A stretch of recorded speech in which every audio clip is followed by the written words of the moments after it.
Assisti a terceira temporada de Round Six e assim, gente, tem tanta coisa pra falar, tem tantas emoções, tantos pensamentos, tantas possibilidades. Eu gostei do final, não gostei do final, achei que foi bom, achei que não foi. Vou contar tudo pra vocês nesse vídeo, porque assim, tem muita coisa pra falar. Mas antes de começar a análise, não esquece de já deixar seu like, deixa seu comentário, compartilha esse vídeo com seus amigos e se inscreve aqui no canal que a gente tá tendo vídeo toda semana. Bom, gente, eu terminei de assistir e já vim fazer um vídeo aqui pra vocês sobre, porque eu tenho vários pensamentos sobre essa temporada. Então, sem mais delongas, vamos lá.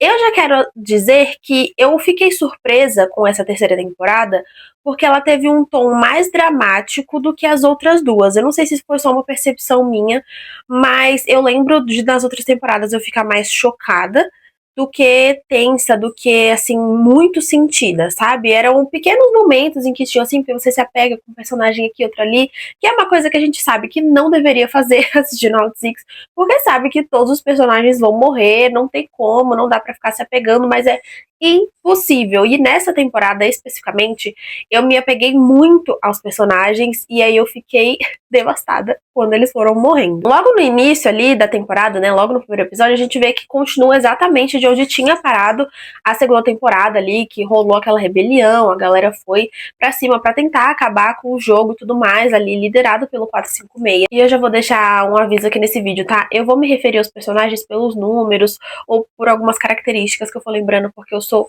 péssima pra decorar esses nomes em coreano, gente, me perdoe. Mas aí eu vou achando fotinhos, imagens deles e vou colocando aqui na tela pra mostrar pra vocês melhor sobre quem eu tô falando, tá? Mas então, a gente vê ali logo que começa, né, que o 456, ele tá muito destruído, assim, né? Porque ele viu o amigo dele ali morrer na frente dele por conta da rebelião que ele fez e ele tá, assim, desolado. Tanto que ele passa ali todo o primeiro episódio, praticamente o segundo todo, sem falar nada. Ele fala pouquíssimas frases e ele parece que tá meio perdido, parece que ele, de tudo ali meio que perdeu o sentido pra ele, sabe? Como se ele tivesse visto que, cara, não importa o que eu faça, isso daqui não vai acabar, eles sempre vão conseguir vencer, eles vão sempre conseguir fazer com que a gente fique preso nesse looping desse jogo aqui e não consiga sair nunca. E eu vou dizer que, assim, isso é uma escolha um pouco perigosa, né? Porque, querendo ou não, ele é o protagonista, de fato, da série. Então é um pouco perigoso colocar o protagonista meio que em segundo plano, assim, por um certo período. Mas eu amei. Porque a gente pôde ter um pouquinho mais de acesso aos outros personagens que muitas vezes a gente não sabe muito, né? A gente vai descobrir um pouco quando eles já estão perto de morrer. A Round Six faz muito isso com os personagens. Então, eu achei interessante eles colocarem ele um pouquinho em segundo plano e dar visibilidade para personagens que o público tinha gostado bastante da segunda temporada, né? Então, a gente teve mais visibilidade ali pro trio, né? Que era a menina grávida, a senhorinha e a outra mulher lá, que é a personagem que é trans, que fizeram aquele trio, aquele primeiro jogo que acontece ali na terceira temporada, que um grupo ganha uma faca, o outro grupo ganha uma chave, e eles literalmente têm que matar uns os outros. Isso é uma coisa que eu também fiquei muito surpresa nessa temporada, porque eles colocaram um jogo pra literalmente os próprios jogadores se matarem, sabe? Na primeira temporada e na segunda, a gente tem ali uma noite caótica, que as pessoas se matam, que briga, que rola, tudo isso. Só que até então a gente não tinha tido um jogo de fato em que eles se matavam, sabe? E nessa temporada, especificamente, eles colocaram isso em praticamente todo o restante dos jogos, sabe? Que teve, foi assim, cruel colocar os próprios jogadores, mas é pra você ver como que as pessoas ficam tão obcecadas, tão loucas por conta do dinheiro e por conta de querer ganhar o jogo, elas perdem a humanidade, elas perdem o senso do que é certo, sabe? E não tô nem aí, o que importa é eu ganhar meu dinheiro, eu conseguir permanecer no jogo, e se eu tiver que te matar pra isso, eu vou fazer. Então isso eu fiquei, assim, impressionada. Quando você coloca os próprios personagens ali pra ficarem se matando, e ao mesmo tempo eles estão sendo os protagonistas ali daquele episódio, coloca uma carga dramática muito maior, gente. Eu fiquei assim, eu tava assistindo, eu gritava, tipo, eu não acredito! Meu Deus! Não é possível! Eu fiquei muito impactada, de verdade. Eu tava assistindo assim, eu realmente não imaginava que ia me causar tantas sensações, porque as outras temporadas eu realmente ficava só meio chocada, porque é muito cruel. Mas até então eu não tinha conseguido me envolver tanto assim com os personagens. Só lá na primeira temporada, que tem aquela menina que vai até o final ali, né? Que ela acaba morrendo e tal, e pede pro 456 cuidar do filho dela. Ela foi a que eu mais me apeguei, assim. Mas depois não teve mais tanto isso. Só que, como que eu falei, eles tiveram ali um protagonismo, né? Os personagens que são os coadjuvantes, ficou muito mais tenso. Então ali Durante aquele jogo, simplesmente o trio, a menina dá a luz, a menina quebrou o pé, a menina do nada tá parindo. Eu fiquei assim, gente, como que essa criança tá nascendo no meio de um jogo que as pessoas têm que se matar? Isso é muito cruel, isso é assim, absurdo. Eu nunca imaginei que eles colocariam um tipo de coisa dessa no roteiro. Todo esse jogo, especificamente esse primeiro jogo, assim que começa a temporada, é muito tenso. E aí é nesse jogo também que a gente vê que o jogador, o 456, ele tá muito bravo com o jogador que é o 388, que traiu o grupo, né? Que quando era pra ter levado as armas ali durante a rebelião no final da segunda temporada, ele dá pra trás, guarda as coisas, fala, deixa pra lá.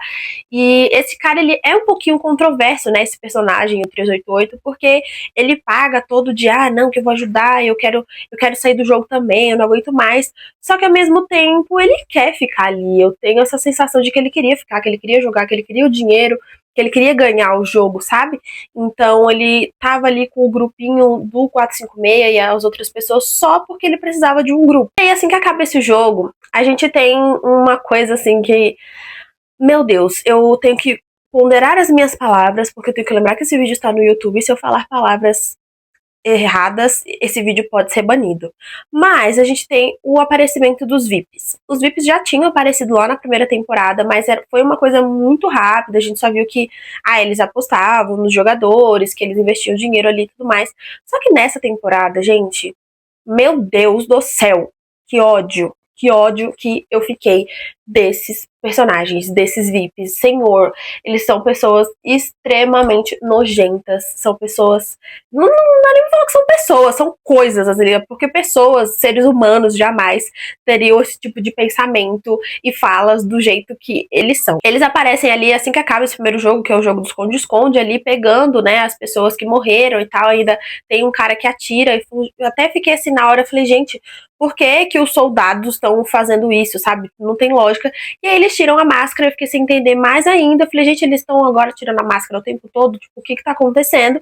E aí a gente vê que, na verdade, eram os VIPs que estavam participando ali da limpeza, né, do pós-jogo. E depois disso eles aparecem bastante ainda, né, com os comentários, assim, bem esquisitos e principalmente, gente, envolvendo a bebê. Porque assim, gente, a partir do momento que aquela bebê nasceu, eu falei, eles vão ter que tirar ela desse jogo. Inclusive, eu tinha visto uma das teorias que algumas pessoas falavam que achavam que quando a menina tivesse a bebê, a 222 tivesse a bebê, iam entregar essa criança para os VIPs. Os VIPs talvez também pagassem ali para aquilo, para poder pegar a criança, como se eles comprassem a criança, né? Eu não sei o que seria pior, se eles tivessem comprado a criança ou eles terem colocado a criança como um dos jogadores. Até agora, dá pra ver que eu tô indignada com isso, porque na minha cabeça isso é irreal. Isso é, assim, completamente absurdo eles falarem, e se a gente colocar o bebê pra jogar também? A mãe só passa se a bebê também passar. Gente, que é isso? Sabe? Que é isso? Não sei. Não sei, me faltam palavras, porque se eu for falar as palavras que eu estou aqui na minha cabeça, esse vídeo vai ser banido do YouTube.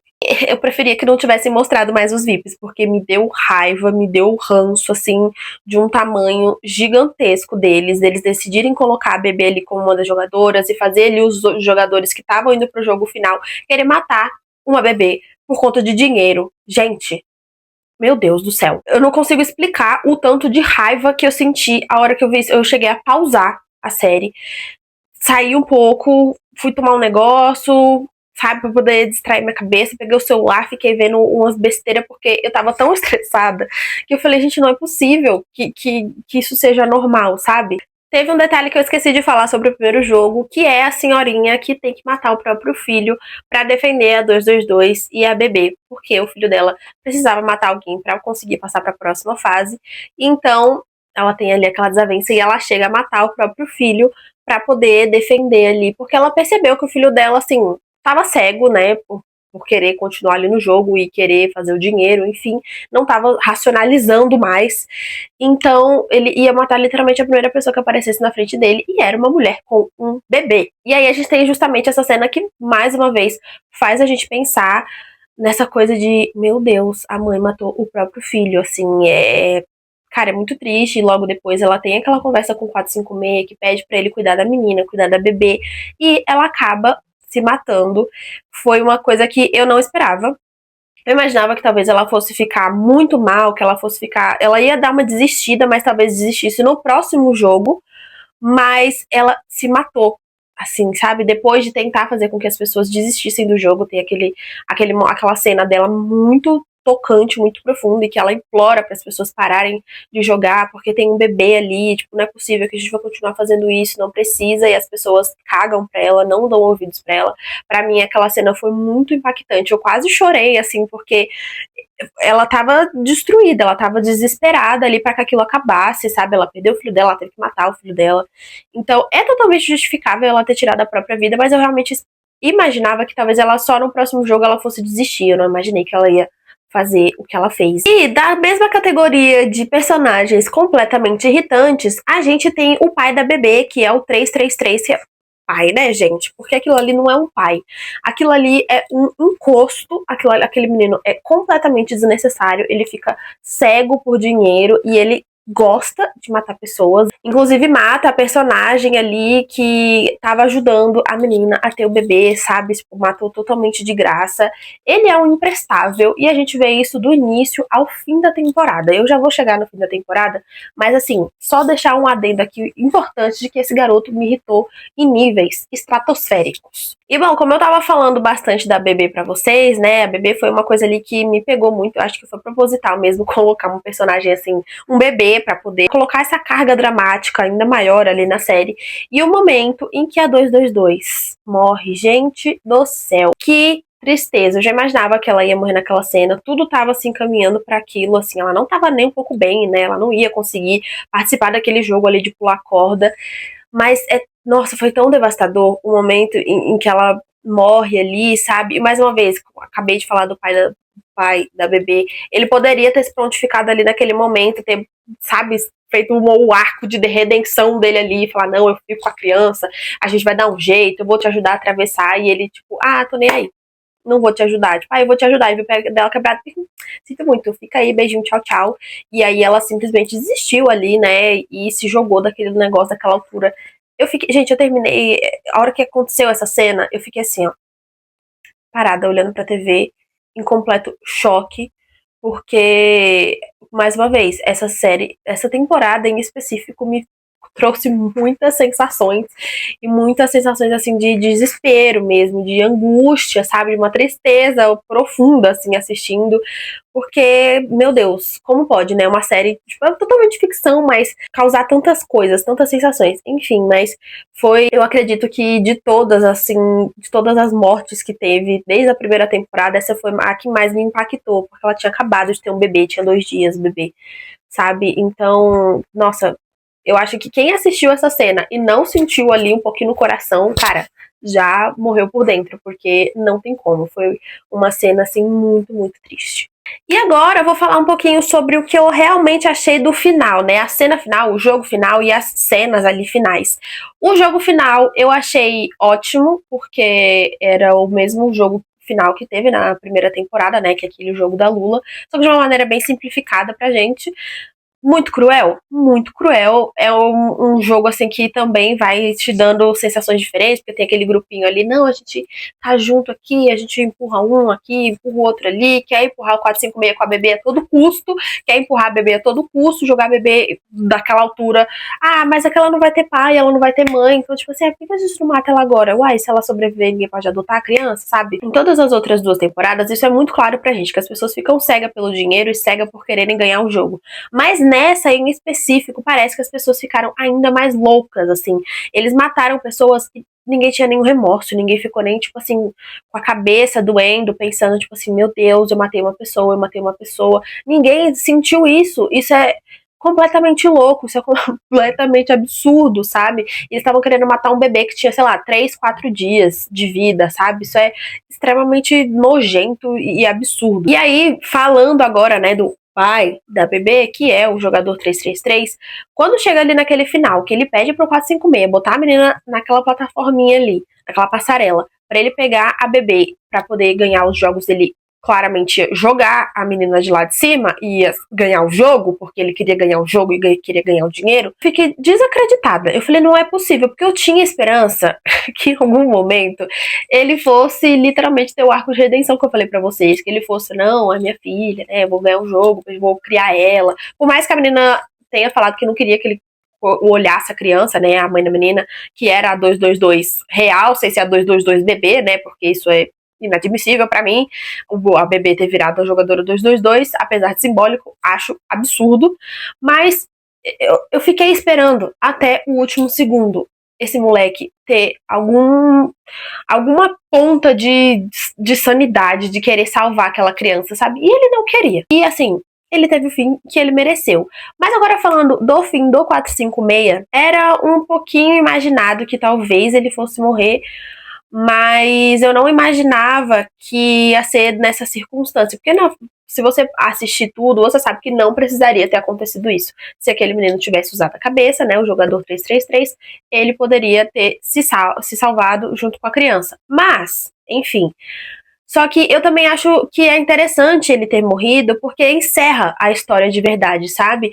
Ele, querendo ou não, de alguma maneira, conseguiu com que aquilo se encerrasse. E mesmo que, né, que ele não saiba que tudo aconteceu depois, que a ilha se explodiu e tudo mais, que o jogo aparentemente está encerrado, na cabeça dele, ele encerrou. Ele pelo menos não ia mais viver naquele looping obcecado por aquilo, porque talvez também na cabeça dele ele tinha percebido que não adiantava ele fazer um zilhão de coisas e tentar alertar as pessoas, porque as pessoas não estavam afim de escutar, não estavam afim de prestar atenção e se colocar no lugar do outro e perceber que aquilo era um grande absurdo, sabe?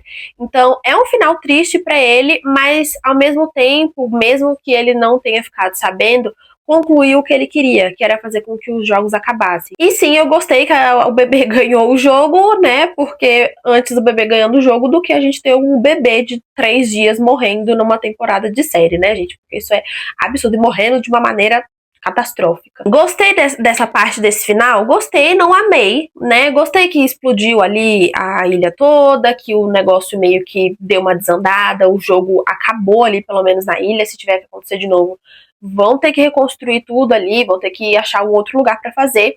Mas, ao mesmo tempo, o final, que é aquelas cenas ali, assim que acabam, né, as últimas cenas ali, como as pessoas ficaram depois, aquele 6 meses depois, né, que mostra ali pra gente, deixaram tantas brechas que eu espero que logo tenham explicações ali para tudo aquilo que aconteceu, porque deixaram algumas pontas soltas. Uma das pontas soltas é aquela moça, né, que é a soldado lá, que é a soldado número 11, que ajuda o jogador 246 a fugir, né, que para ele conseguir salvar a filha dele e tudo mais.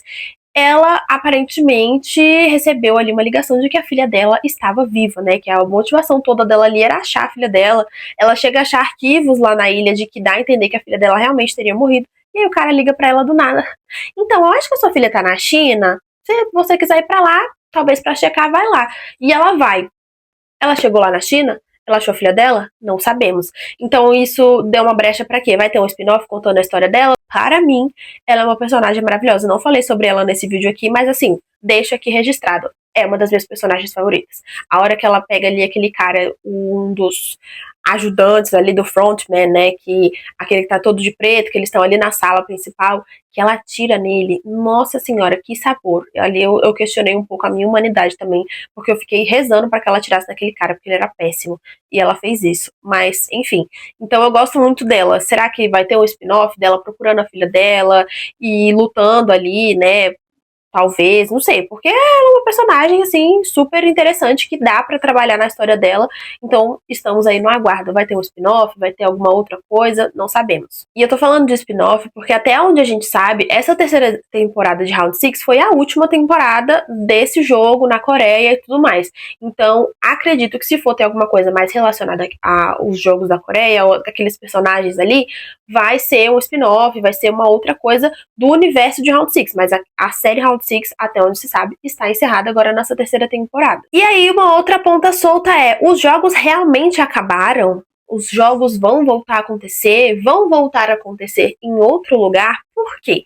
A gente tem também ali uma cena do frontman levando o dinheiro e o uniforme do 456 pra filha dele em Los Angeles. Ele bate lá na porta, entrega pra ela, ela não sabe o que é aquilo, ele só entrega, fala que são os pertences do pai dela, que o pai dela infelizmente morreu, e deixou tudo que ele tinha ali pra ela. Só que, gente, ela não sabe daquilo. E aí, montando esse raciocínio, a gente tem uma outra cena que é de uma mulher jogando aquele negocinho de virar, né, aquele quadradinho assim, que tem o vermelho, tem o azul. Eu sou péssima com os nomes, me perdoem. Mas vocês sabem, o jogo que o recrutador jogava lá no metrô com as pessoas lá na Coreia, tem uma mulher jogando isso num beco com um cara em Los Angeles também. E aí o frontman para, escuta o barulho, abre a janela, vê que a mulher vê que é ele ali no carro, ela dá um sorrisinho assim, como se eles se reconhecessem, sabe o que tá acontecendo ali, e ele vai embora e ela continua jogando com o cara exatamente da mesma maneira que o recrutador lá da Coreia fazia. E aí, me veio uma teoria na minha cabeça que eu acredito que a maioria das pessoas está pensando. Vai ter Round 6 versão Estados Unidos? Não sabemos. Ainda não foi falado sobre, mas eles deixaram essa brecha aí pra gente pensar o que a gente quer, né? E se o jogo existir em Los Angeles, a filha do 456 vai pra esse jogo, porque ela vai tentar entender o que aconteceu com o pai dela, porque dá essa brecha pra gente. Ela não sabe o que aconteceu e ela pode querer tentar saber o que aconteceu. Eu acredito que se eles forem fazer isso, vai ser genial, vai ser uma ideia muito boa, porque ela continuaria ali o legado do pai dela, né? É uma brecha, né? É uma possibilidade. E da mesma maneira também que uma outra possibilidade seja só de mostrar que realmente os jogos não são só na Coreia. É uma coisa muito maior do que a gente pensava, né? Ele acontece em outros lugares, com outras pessoas, com outros recrutadores, com outras pessoas responsáveis. Então, também tem essa teoria. Mas, como eu gosto, né, de coisas que vão ganhando, tipo, existe um universo e esse universo vai crescendo, eu votaria pra ter ali versão Round 6, versão Estados Unidos, versão, sei lá, qualquer outro lugar do mundo. Acho que vai ser muito interessante se eles fizerem isso, principalmente levando em consideração essa brecha gigante que eles deixaram por esse final, né?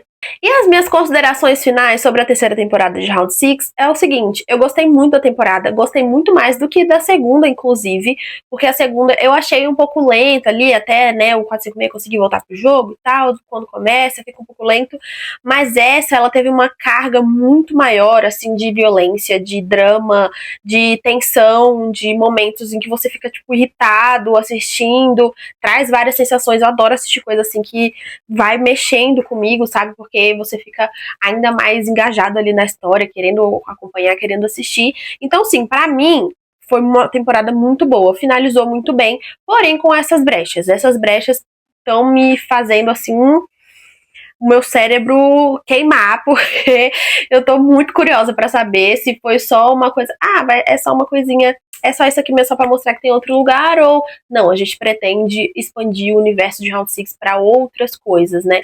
Então, vamos ter que aguardar a Netflix se prontificar sobre isso, se vai falar, se vai ter alguma coisa ou não. Mas, no modo geral, eu achei que foi uma temporada muito, muito boa. Então, eu realmente gostei bastante, gostei mesmo dessa temporada. Eu não imaginava que eu iria gostar tanto e eu realmente gostei muito. É isso o vídeo de hoje. Comenta aqui se você já assistiu essa temporada, se você gostou, se você não gostou, quais são as suas teorias para esses finais aí que ficaram em aberto. E é isso. Um beijo e até o próximo vídeo.